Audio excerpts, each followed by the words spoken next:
Assalamualaikum warahmatullahi wabarakatuh. Perkenalkan, nama saya Nuranisa, NIM 105721129319 dari kelas FM 19C.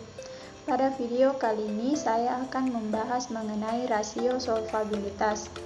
Rasio solvabilitas merupakan rasio yang digunakan untuk mengukur sejauh mana aktiva perusahaan dibiayai dengan utang.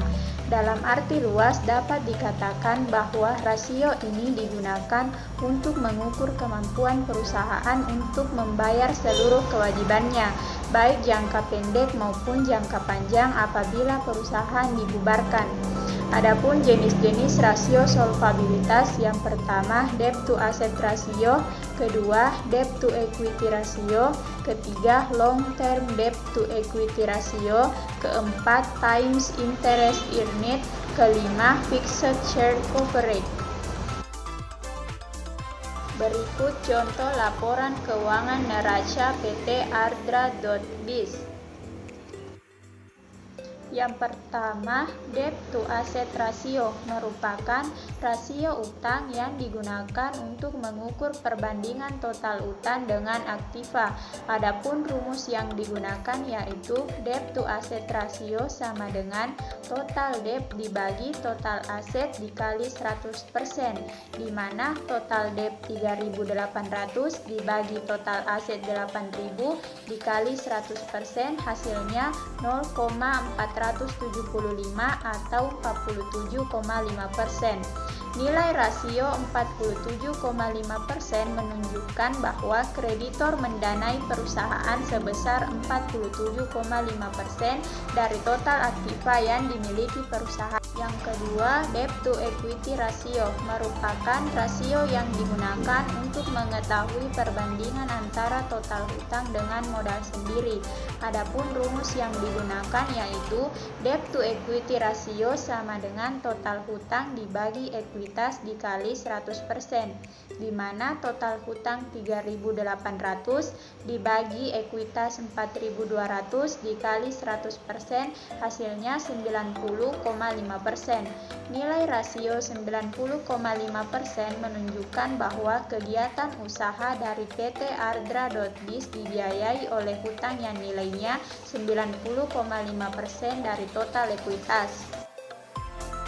Ketiga, long term debt to equity ratio merupakan rasio antara hutang jangka panjang dengan modal sendiri atau ekuitas.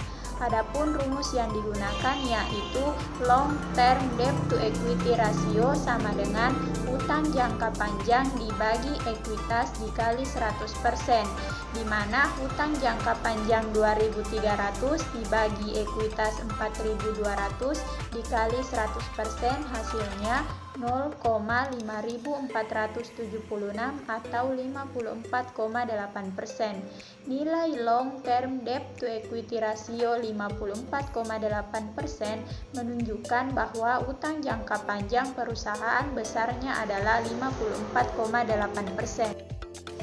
Keempat, times interest earned merupakan rasio untuk mencari jumlah kali perolehan laba bunga. Adapun rumus yang digunakan yaitu times interest earned sama dengan EBIT dibagi biaya bunga, di mana EBIT 2.600 dibagi biaya bunga 340 hasilnya 7,65 kali. Nilai rasio 7,65 menunjukkan bahwa laba sebelum bunga dan pajak yang diperoleh PT Ardra.biz dapat digunakan untuk membiayai 7,65 kali biaya bunganya. Terakhir, fixed charge coverage merupakan rasio yang digunakan menyerupai rasio times interest earned. Hanya saja dalam rasio ini dilakukan apabila perusahaan memperoleh utang jangka panjang atau menyewa aset berdasarkan kontrak sewa.